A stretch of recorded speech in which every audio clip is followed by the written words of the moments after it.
Je m'appelle Antoine, j'ai 31 ans, et je suis avec Chloé depuis 3 ans. Nous vivons ensemble dans mon bel appartement du 11e arrondissement de Paris depuis 14 mois. Tout semblait aller pour le mieux jusqu'à ce dimanche soir où elle a décidé que nous devions avoir une conversation honnête. Nous venions de terminer le dîner. Elle avait été silencieuse toute la soirée et a finalement coupé le son de la télévision pour se tourner vers moi sur le canapé. « Antoine, il faut qu'on ait une conversation honnête. » J'ai posé ma bière artisanale. « D'accord, qu'est-ce qui te tracasse ?» Elle a pris une profonde inspiration, le genre d'inspiration qu'on prend avant de plonger dans l'eau glacée. J'ai beaucoup réfléchi à nous, à la direction que nous prenons. Tous nos amis se fiancent, parlent de mariage, et j'ai réalisé que je devais être complètement honnête avec toi. Mon estomac s'est noué, mais j'ai gardé un visage neutre. Je t'écoute. Je tiens tellement à toi. Tu es mon meilleur ami, mon partenaire, et tout le reste. Elle a attrapé ma main. Mais Antoine, je dois te dire quelque chose. Je t'aime. Vraiment. Mais je ne suis pas amoureuse de toi. Je pense qu'il y a une différence, et je me dois d'être honnête à ce sujet. Les mots sont restés suspendus en l'air entre nous. Je pouvais entendre le bourdonnement du réfrigérateur dans la cuisine, le son lointain d'une alarme de voiture dans la rue. « Tu es en train de dire que tu veux qu'on se sépare ?» ai-je demandé. « Non, mon Dieu, non. Ce n'est pas du tout de ça qu'il s'agit. J'adore notre vie ensemble. Tu me fais rire. Tu es quelqu'un de fiable. Tu es attentionné. On a une relation tellement géniale. Je voulais juste être honnête sur la partie des sentiments romantiques. Je me suis dit que tu méritais de connaître la vérité plutôt que de me voir faire semblant. » J'ai hoché la tête lentement, assimilant l'information. « Merci d'être honnête. J'apprécie que tu me le dises au lieu de faire semblant. » Le soulagement a inondé son visage, comme si elle portait un poids depuis des mois et qu'elle venait enfin de s'en délester.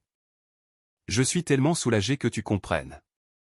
J'avais peur que tu le prennes mal ou que tu veuilles tout arrêter. » « Je ne le prends pas mal, ai-je dit, et je le pensais. Je préfère savoir ce que tu ressens vraiment. » Elle a souri et s'est penchée pour me serrer dans ses bras.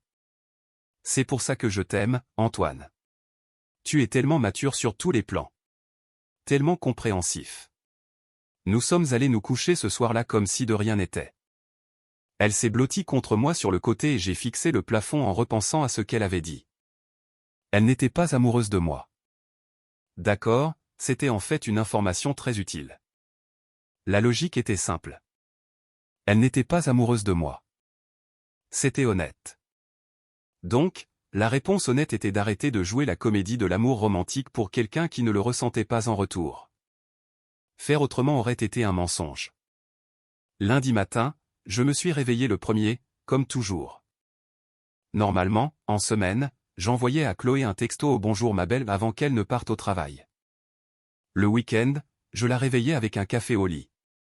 Au lieu de cela, je me suis habillé silencieusement, je me suis préparé un café et j'ai laissé un mot sur le plan de travail. Parti tôt au bureau. Passe une bonne journée. Au travail, j'ai appelé La Vie en Rose, le fleuriste de l'avenue Parmentier. J'avais un abonnement régulier chez eux depuis 18 mois. Des fleurs fraîches livrées au bureau de Chloé tous les mardis. Bonjour, c'est Antoine Leclerc. J'aimerais annuler mon service de livraison hebdomadaire. Oh non. Est-ce que tout va bien? C'est plus une colocataire qu'une petite amie, maintenant. Les fleurs n'ont plus vraiment de sens. 25 € par semaine, cela représentait 1300 € par an. C'était beaucoup d'argent pour quelqu'un qui n'était pas amoureux de moi. Tout au long de la journée, je me suis surpris à vouloir envoyer des textos à Chloé avec des pensées aléatoires et des photos. À chaque fois, je me suis arrêté. Ces petites attentions constantes étaient des comportements de petite amie. À l'heure du déjeuner, je ne l'ai pas appelée comme je le faisais tous les jours de la semaine depuis 3 ans.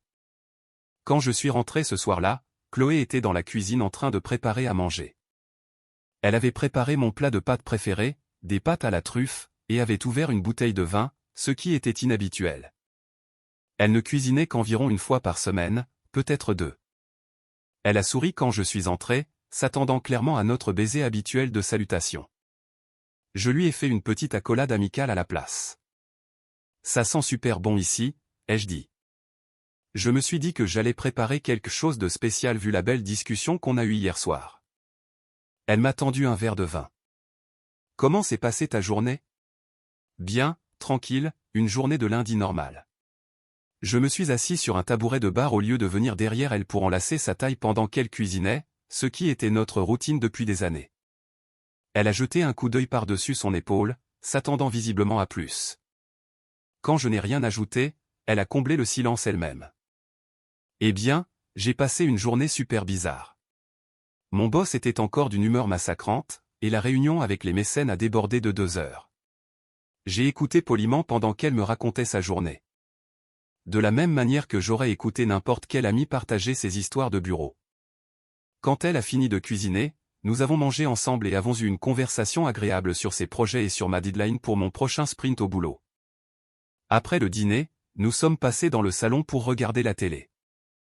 Normalement, c'était le moment idéal pour les câlins. Chloé se blottissait contre moi. Je jouais avec ses cheveux, et je lui massais parfois les pieds pendant les pubs. Au lieu de cela, je me suis assis dans le fauteuil en face du canapé.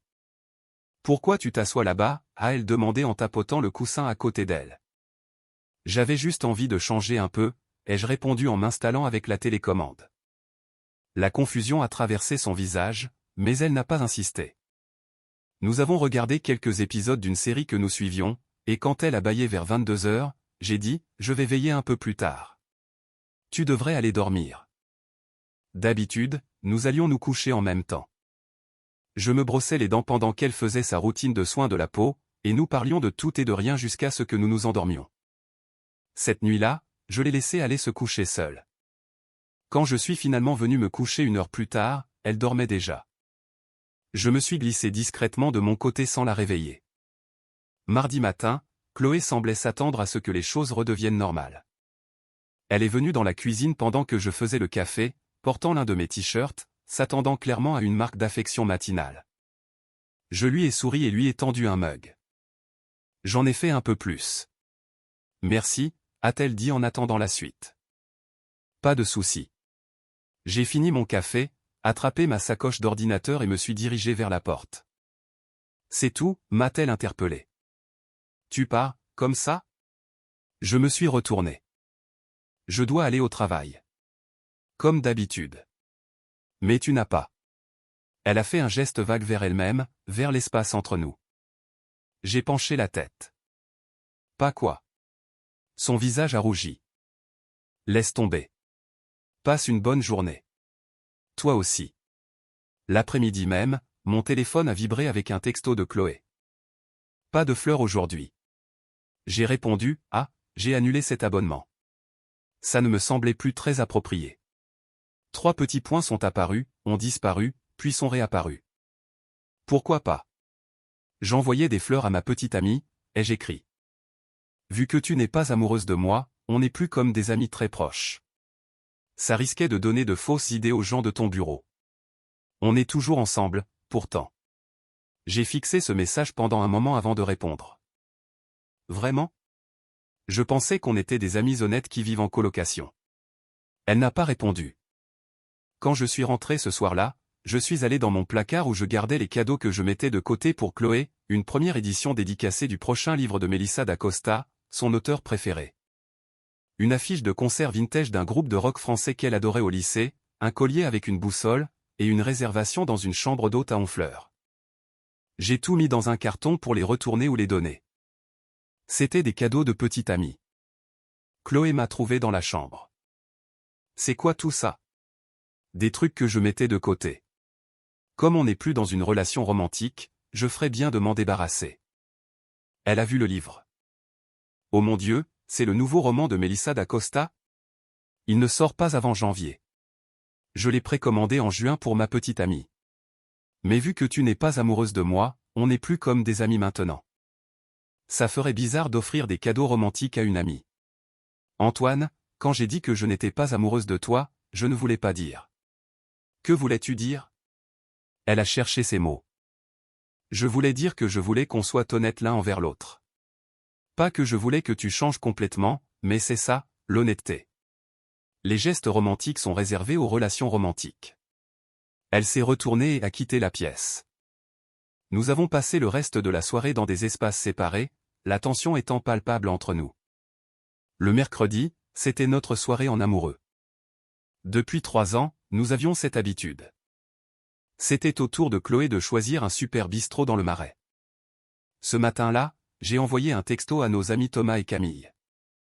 Ça vous dit de vous joindre à Chloé et moi pour dîner ce soir? 19 h au resto. Quand je suis rentré à 18 h, Chloé s'était faite toute belle.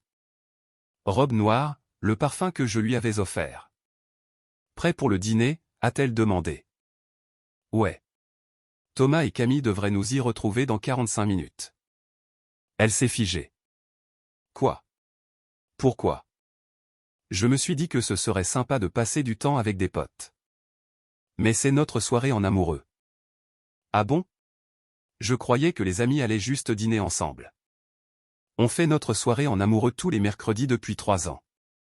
Antoine, quand on sortait ensemble, oui. Maintenant, on est des amis qui vivent ensemble. Les amis traînent généralement en groupe, non? Très bien, peu importe. Le dîner a été agréable. Thomas et Camille étaient d'une excellente compagnie. Quand l'addition est arrivée, je l'ai divisé par 4. Ça fait 30 € chacun, ai-je dit. Chloé m'a regardé. Depuis quand est-ce qu'on divise l'addition? Depuis qu'on a commencé à traîner ensemble en tant qu'amis au lieu de sortir ensemble. C'est comme ça que ça marche entre amis. Sur le trajet du retour, Chloé était silencieuse. Tout va bien? C'est bizarre, Antoine. Tu me traites comme si on était des étrangers. Pas des étrangers, comme des amis, ce qui est ce que tu as dit vouloir. J'ai dit que je n'étais pas amoureuse de toi. Ce n'est pas la même chose que de ne pas t'aimer, non? Tu m'aimes comme un ami, alors je te traite comme une amie. Jeudi soir, Chloé est rentrée du travail visiblement contrariée. J'ai pu le deviner dès l'instant où elle a franchi la porte. Ses yeux étaient rouges, ses épaules tendues. Dure journée, ai-je demandé depuis le canapé. La pire. Elle a lâché son sac et est entrée dans le salon. Mon boss m'a affiché devant toute l'équipe à propos du rapport des donateurs. Il a dit que c'était bâclé et non professionnel. Ensuite, Madame Dubois, cette donatrice avec qui je travaille depuis des mois, a été incroyablement désagréable au téléphone. Elle m'a littéralement incendié sur nos délais de réponse. Elle s'est assise sur la coudoir du canapé, attendant clairement quelque chose. Au cours des 3 dernières années, cela aurait été mon signal pour passer en mode petite amie à 100%. Je l'aurais prise dans mes bras, je l'aurais laissée pleurer si elle en avait besoin, j'aurais écouté chaque détail, proposé des solutions ou juste de la validation, je lui aurais fait couler un bain, j'aurais commandé à manger dans son resto préféré de la rue de la Roquette. Je lui aurais massé les épaules, j'aurais fait tout ce qu'il fallait pour qu'elle se sente mieux.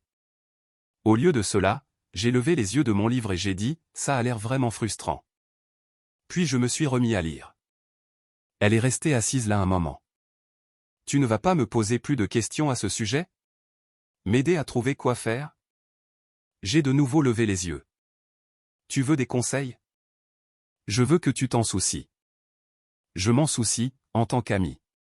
Pour l'histoire de ton boss, tu pourrais probablement garder une trace écrite de l'interaction et en parler au RH si ça devient une habitude. C'est ce que je dirais à n'importe quel ami confronté à un environnement de travail hostile. Et pour Madame Dubois, certaines personnes sont juste difficiles. Tu ne peux pas contrôler son comportement, seulement ta façon d'y réagir. C'est tout. Qu'est-ce que tu voudrais que je dise d'autre? Elle avait l'air frustrée, comme si je faisais exprès d'être obtus. Rien. Laisse tomber. Elle a voulu prendre une douche. J'ai entendu l'eau couler pendant un long moment et même à travers la porte de la salle de bain, je pouvais deviner qu'elle pleurait. Une partie de moi voulait aller la réconforter. Cet instinct était toujours là. 3 ans de conditionnement, mais ce serait franchir les limites qu'elle avait établies. Les amis se soutiennent, mais ils ne se lancent pas dans des missions de sauvetage émotionnel. Les amis ne prennent pas la responsabilité de gérer les sentiments des autres. Le jeudi soir s'est écoulé dans un silence inconfortable. Nous nous sommes à peine parlé au petit déjeuner vendredi matin. Vendredi soir, j'ai envoyé un texto à mes potes de fac. Quelqu'un est chaud pour aller boire un verre ce soir? En quelques minutes, Hugo, Maxime et Julien étaient partants. On s'est donné rendez-vous au café Charbon dans le quartier d'Oberkampf à 20 h. J'ai laissé un mot à Chloé. Sortie avec les gars. Je ne sais pas à quelle heure je rentre. Elle a envoyé un texto à 21 h. Tu es où? À Oberkampf avec Hugo, Maxime et Julien. Je vais sûrement rentrer tard. Je pensais qu'on passerait la soirée ensemble. On avait prévu un truc? On passait toujours nos vendredis soirs ensemble quand on sortait ensemble. Oui, mais les amis n'ont pas besoin de passer toute leur soirée ensemble. Je suis rentré vers 1 h du matin, Chloé était toujours réveillée, assise sur le canapé dans le noir. T'étais où? Je t'ai dit, avec des potes pendant 5 heures. Ouais, on est allé au bar puis on a pris une pizza. Pourquoi? Tu ne m'as même pas demandé si je voulais venir. Tu m'as dit à plusieurs reprises que tu n'aimais pas mes amis de la fac. Je ne pensais pas que tu voudrais passer 5 heures avec des gens que tu n'apprécies pas. Samedi matin, Chloé a préparé un petit déjeuner très élaboré. Croissant chaud, pain au chocolat, fruits frais. Elle portait l'un de mes t-shirts qu'elle savait que j'adorais la voir porter. Ça a l'air incroyable. Merci. Après le petit déjeuner, elle a suggéré d'aller au marché bio du quartier. Carrément. On en fait une sortie de groupe? Je parie que Thomas et Camille seraient contents de venir. Non, je veux y aller juste avec toi. D'accord, mais en tant qu'ami, n'est-ce pas? Je ne veux pas qu'il y ait de confusion sur ce que c'est. Pourquoi tu agis comme ça? Si distant, si froid. Je ne suis pas froid. J'agis de manière appropriée. Tu m'as dit que tu n'étais pas amoureuse de moi. Notre relation a changé. Je te traite comme je traite mes autres amis. Mais je tiens toujours à toi. Je tiens à toi, moi aussi. En tant qu'ami, ce n'est pas ce que je voulais. Qu'est-ce que tu voulais? Un long silence s'est installé. Je voulais de l'honnêteté. C'est ça, l'honnêteté. Je suis complètement honnête sur ce que je suis prêt à donner à quelqu'un qui n'est pas amoureux de moi. L'après-midi même, nous avons regardé un film. Elle s'attendait clairement à notre ancienne routine, partager le popcorn, se tenir la main. Au lieu de cela, j'ai acheté mes propres snacks et je me suis assis normalement. Pendant une scène romantique, elle a cherché ma main. Je lui ai donné une petite pression amicale, puis je l'ai lâchée. Sur le chemin du retour en voiture, elle a explosé. Qu'est-ce qui ne tourne pas rond chez toi? Je me suis garé sur un parking. Qu'est-ce que tu attends de moi, exactement? Je veux que tu sois toi-même. C'est moi-même. C'est comme ça que j'agis avec les gens qui ne sont pas amoureux de moi. Mais je n'ai jamais dit que je voulais que tu arrêtes de t'occuper de moi. Je n'ai pas arrêté de m'en soucier. Je tiens à toi de la même manière que je tiens à tous mes amis. Ce n'est pas suffisant. Les mots ont jailli avant qu'elle ne puisse les retenir. Silence. Pas suffisant pourquoi, ai-je demandé doucement. Elle s'est mise à pleurer. Je ne sais pas. L'époque d'avant me manque, c'est tout. Tu regrettes que je n'agisse plus comme si j'étais amoureux de toi. Oui. Même si tu n'es pas amoureuse de moi. Elle a pleuré de plus belle. C'est compliqué. Ce n'est pas compliqué, Chloé. Tu veux tous les avantages d'être aimé sans m'aimer en retour. Ce n'est pas de l'amitié. Ce n'est pas juste. Dimanche matin, Chloé était manifestement épuisée. Je pouvais deviner qu'elle avait passé la majeure partie de la nuit à réfléchir. Elle est venue dans le salon où je lisais et s'est assise en face de moi. Antoine, il faut qu'on parle. J'ai posé mon livre. D'accord, j'ai passé toute la nuit à réfléchir. Elle a pris une profonde inspiration. Je crois que je me suis trompé sur mes sentiments. D'accord, je crois que je suis amoureuse de toi. J'étais juste effrayée et confuse de voir que tout allait si vite. Tous nos amis qui se fiancent. Mais voir comment tu as été cette semaine m'a fait réaliser à quel point tu comptes pour moi. À quel point j'ai besoin de toi. Je suis resté silencieux un instant, me contentant de la regarder. Le timing est intéressant. Comment ça? Je veux dire, tu as réalisé que tu m'aimais juste après avoir expérimenté ce que c'est quand je n'agis pas comme si je t'aimais. Ce n'est pas de ça qu'il s'agit, n'est-ce pas? Quand je t'apportais des fleurs chaque semaine, que je planifiais nos sorties et que j'étais ton soutien émotionnel, tu n'étais pas amoureuse de moi. Mais dès que j'ai arrêté de faire ces choses, soudainement, tu as réalisé que tu m'aimais. Antoine, je t'en prie, on ne peut pas juste revenir à comment c'était avant. Mentais-tu dimanche dernier quand tu as dit que tu n'étais pas amoureuse de moi? Non, je ne mentais pas. J'étais perdu. Mens-tu maintenant quand tu dis que tu es amoureuse de moi? Non, je ne mens pas maintenant non plus. Donc, tes sentiments ont complètement changé en 6 jours. Elle est restée silencieuse. Ou ai-je continué? As-tu réalisé ce que tu étais en train de perdre et décidé que tu le voulais de nouveau? Pourquoi ne peux-tu pas juste croire que j'ai mis de l'ordre dans mes sentiments? Parce que les gens ne tombent pas amoureux de quelqu'un qui les traite comme un ami, Chloé. Les gens tombent amoureux de quelqu'un qui les fait se sentir spéciaux. La seule chose qui a changé cette semaine, c'est mon comportement, pas tes sentiments. Le fait d'être traité comme quelqu'un de spécial te manque, c'est tout. Ce soir-là, elle a essayé de m'embrasser. Vraiment m'embrasser. Pas juste un petit bisou amical. Je me suis doucement reculé. Pourquoi, a-t-elle demandé? Parce que je ne suis pas à l'aise d'être intime avec quelqu'un qui n'est pas amoureux de moi. Mais je viens de te dire que je suis amoureuse de toi. Tu me l'as dit après que j'ai arrêté d'agir comme si je t'aimais. Ça me semble être une réaction, pas quelque chose d'authentique. Alors, qu'est-ce que tu attends de moi? Je veux que tu découvres ce que tu ressens vraiment, sans l'influence de ce que tu obtiens ou n'obtiens pas de moi. Elle m'a regardé comme si je venais de la gifler. Puis elle s'est retournée et est allée dans la chambre, refermant la porte derrière elle. Lundi matin, j'ai reçu un appel au travail vers 11 heures. L'écran affichait le nom de la sœur de Chloé, Mélanie. Salut, Antoine. Chloé m'a demandé de t'appeler. Oh, salut, Mélanie. Qu'est-ce qui se passe? Elle est vraiment bouleversée par ce qui se passe entre vous deux. Elle dit que tu es froid et distant, que tu l'as punie d'avoir été honnête sur ses sentiments. T'a-t-elle dit sur quoi elle a été honnête? Elle a dit qu'elle traversait une période de confusion et qu'elle t'a dit qu'elle avait besoin de faire le point. Et maintenant, tu la rejettes. C'est une version très intéressante des faits.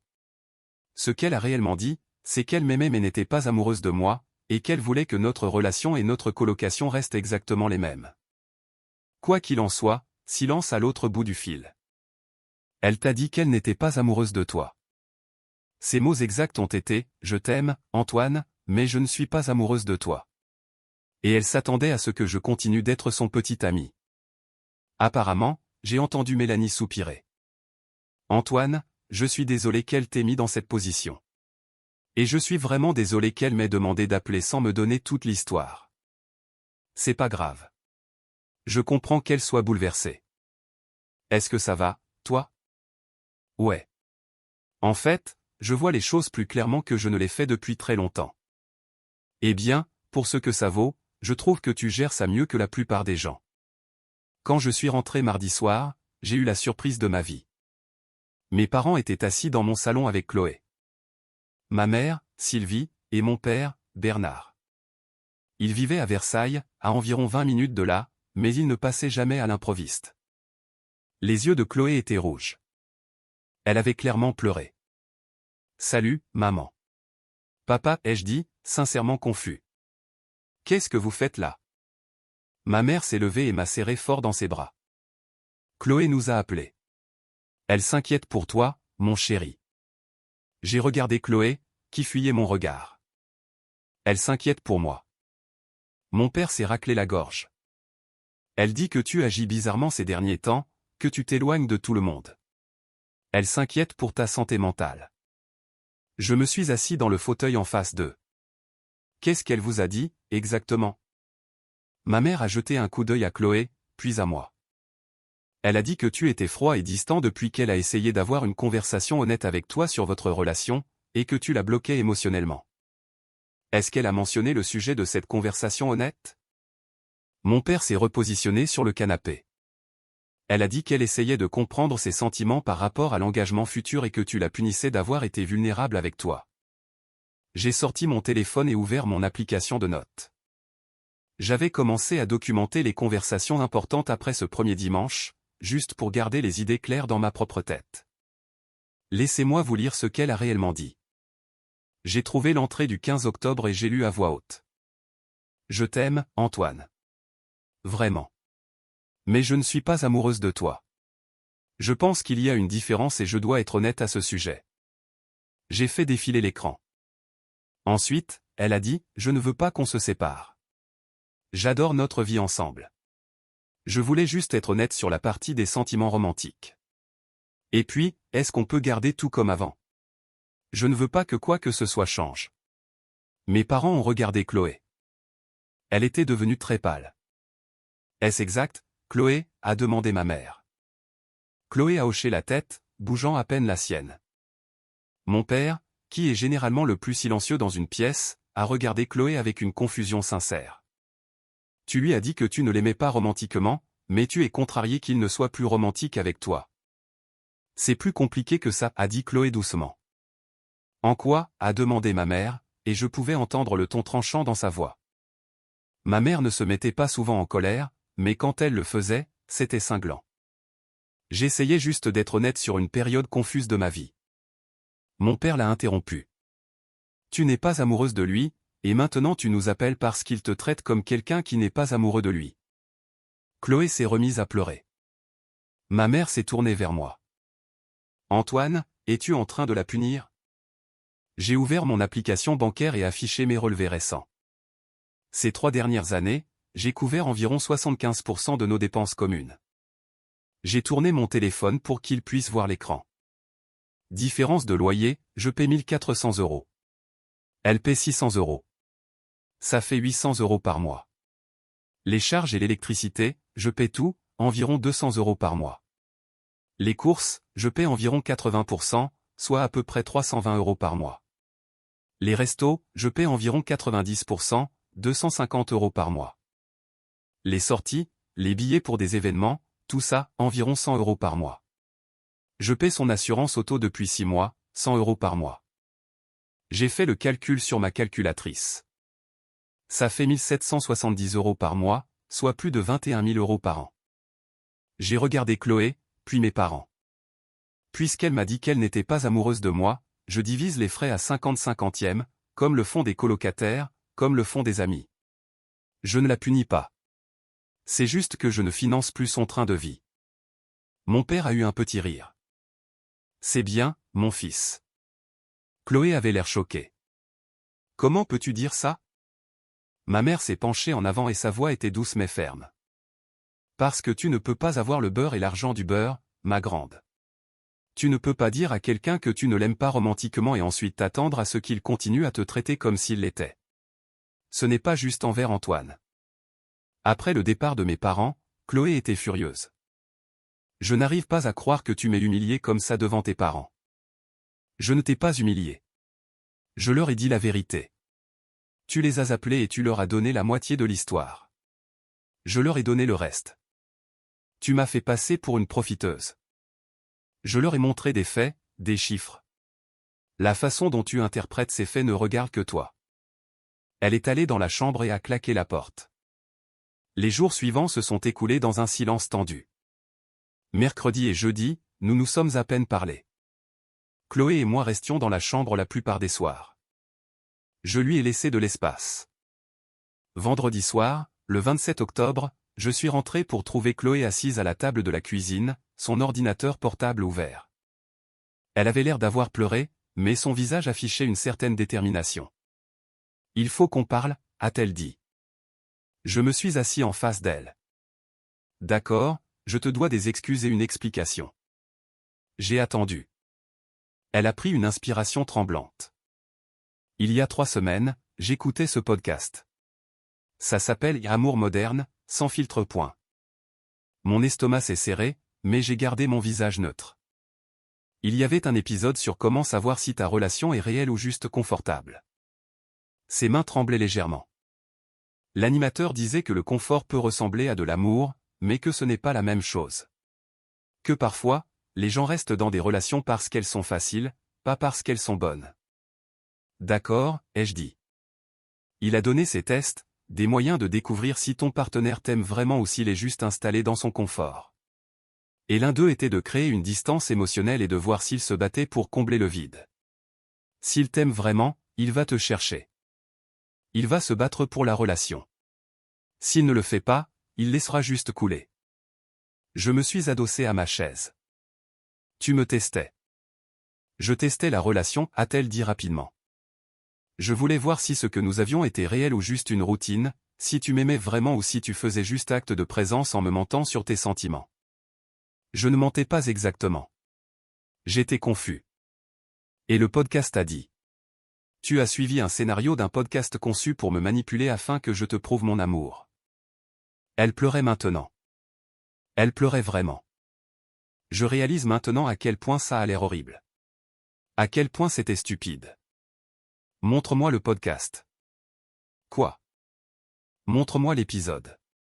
Tu as dit que tu l'avais écouté il y a 3 semaines. Ça devrait être dans ton application. À contre-cœur, elle a tourné son ordinateur vers moi. L'épisode était ouvert. Vous contentez-vous de peu?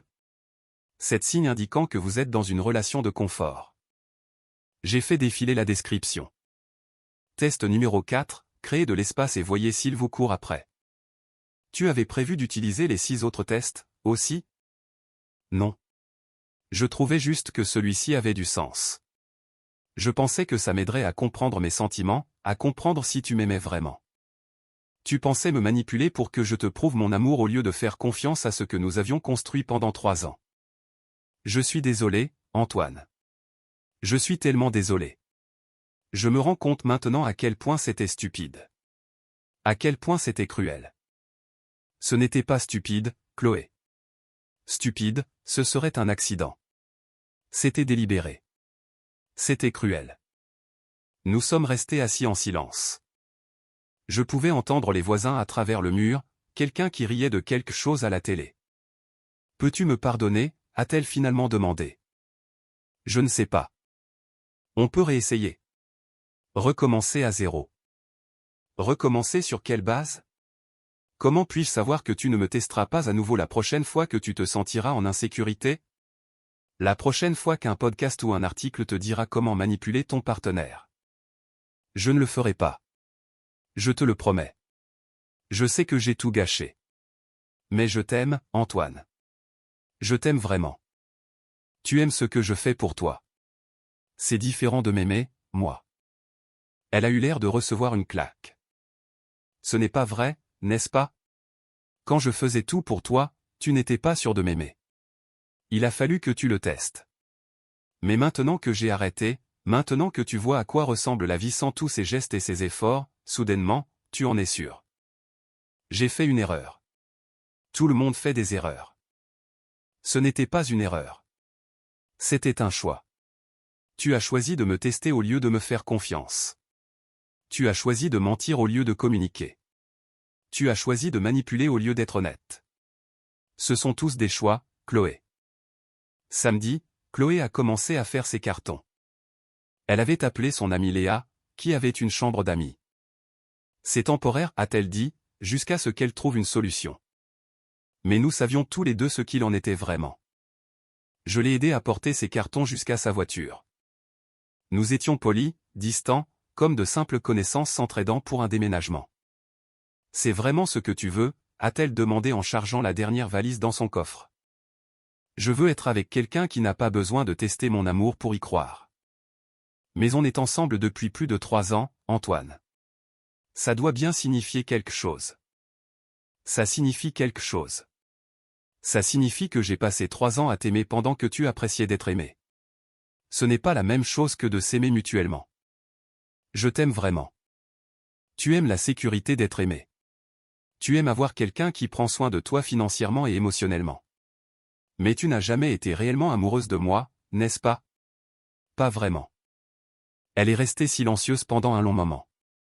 Quand elle a finalement pris la parole, sa voix n'était qu'un murmure. Je ne sais pas. Je croyais l'être, mais peut-être que j'aimais juste la façon dont tu me traitais. Au moins, c'est honnête. Elle a recommencé à pleurer. J'ai vraiment tout gâché, n'est-ce pas? Tu as fait un choix. Nous devons tous les deux vivre avec. Elle est montée dans sa voiture. Avant de fermer la portière, elle a levé les yeux vers moi une dernière fois. Je n'arrête pas de penser à ce qui aurait pu se passer. Ce qui aurait pu se passer, c'est que tu fasses confiance à ce que nous avions au lieu de le tester. Que tu me fasses confiance à moi plutôt qu'à un animateur de podcast qui ne connaît aucun de nous deux. Tu penses qu'on se remettra ensemble un jour? Non. J'ai répondu, et je le pensais vraiment. J'ai besoin d'être avec quelqu'un qui veut m'aimer, pas avec quelqu'un qui veut être aimé par moi. Ce sont deux choses très différentes. Elle a hoché la tête lentement, puis elle a fermé la portière et s'est éloignée. Je suis resté sur le trottoir et j'ai regardé sa voiture disparaître au bout de la rue. Puis je suis rentré à l'intérieur. L'appartement semblait différent, plus léger d'une certaine manière, plus vide, mais dans le bon sens du terme. J'ai marché à travers les pièces et j'ai remarqué de petits détails. Le lavabo de la salle de bain n'était plus encombré par ses produits. Le placard avait de la place. Le salon n'était plus parsemé de ses magazines. Pour la première fois depuis des mois, peut-être des années, je ne me demandais pas si j'en faisais assez, si j'étais assez bien, si j'aimais assez. Je ne marchais plus sur des œufs pour ménager les sentiments de quelqu'un d'autre. Je n'essayais plus de prouver ma valeur chaque jour. J'ai commandé une pizza avec les ingrédients que Chloé détestait. J'ai regardé le replay d'un match de la Ligue des Champions du PSG, chose dont elle se serait plainte. J'ai appelé Hugo et j'ai prévu de reprendre ma ligue de foot à 5 à temps plein. J'ai réalisé quelque chose en étant assis là, avec ma pizza et mon match de foot. J'avais cessé d'être moi-même à un moment donné en cours de route. Je m'étais modelé pour devenir ce que je pensais que Chloé avait besoin que je sois. Qu'est-ce qui la rendrait heureuse? Qu'est-ce qui serait suffisant? Et ça n'était toujours pas suffisant. Ça n'allait jamais être suffisant. 2 semaines se sont écoulées. J'ai trouvé une nouvelle routine. Foot à 5 le mardi et le jeudi soir, afterwork de la French Tech le mercredi, verre avec les gars le vendredi. Le samedi, j'allais seul au marché bio, je prenais mon café, je flânais et j'appréciais vraiment le moment au lieu de me dépêcher pour passer à l'activité suivante sur l'agenda de Chloé. Mon compte en banque avait meilleure mine. 1770 € par mois, ça monte vite. J'avais déjà économisé plus de 800 €.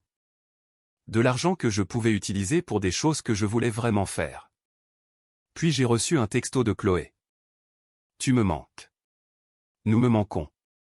Est-ce qu'on peut se parler? J'ai fixé le message pendant un moment. Une partie de moi, une petite partie, voulait dire oui. 3 ans, c'est long. On ne désactive pas ses sentiments d'un claquement de doigts juste parce que quelqu'un nous a blessés. Mais j'ai pensé à ce que j'avais appris. J'avais passé 3 ans à essayer d'aimer quelqu'un assez pour nous deux.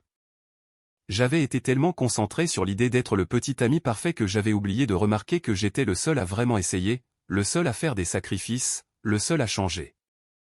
J'ai répondu, j'espère que tu découvriras ce que tu cherches vraiment, mais ça ne m'intéresse pas d'être testé à nouveau. Je veux être avec quelqu'un qui est sûr de moi, pas avec quelqu'un qui a besoin que je fasse mes preuves. Elle a répondu immédiatement. Je suis sûr de toi maintenant. Je sais ce que j'ai perdu. J'ai regardé ce message un long moment avant de répondre. Tu sais ce que tu as perdu. C'est très différent de savoir ce que tu veux. Elle n'a pas répondu. Presque 3 mois plus tard, à la mi-janvier, j'ai rencontré quelqu'un de nouveau. Elle s'appelait Juliette, mais tout le monde l'appelait Ju. Je l'ai rencontrée au cours de photos du soir auquel je m'étais finalement inscrit. Celui que Chloé avait toujours qualifié de gaspillage d'argent. Il s'est avéré que j'adorais la photographie. J'étais plutôt doué pour ça, d'ailleurs. Ju était graphiste, elle avait 30 ans et un rire incroyable qui donnait le sourire à tout le monde autour d'elle. Nous avons pris un café après le 3e cours. Nous avons dîné après le 5e. Au 6e cours, nous sortions ensemble. C'était le jour et la nuit. Ju s'illuminait quand elle me voyait. Elle s'illuminait vraiment, tout son visage changeait. Quand j'entrais dans une pièce, elle me disait le « je t'aime » avec sincérité, comme si elle avait hâte de le dire, comme si ces mots lui apportaient de la joie au lieu d'une obligation. Elle ne songerait jamais à tester mes sentiments parce qu'elle était trop occupée à les apprécier, trop occupée à y répondre. Nous partagions tout de manière équitable sans même en discuter. Elle m'encourageait dans mes loisirs au lieu de les balayer d'un revers de main.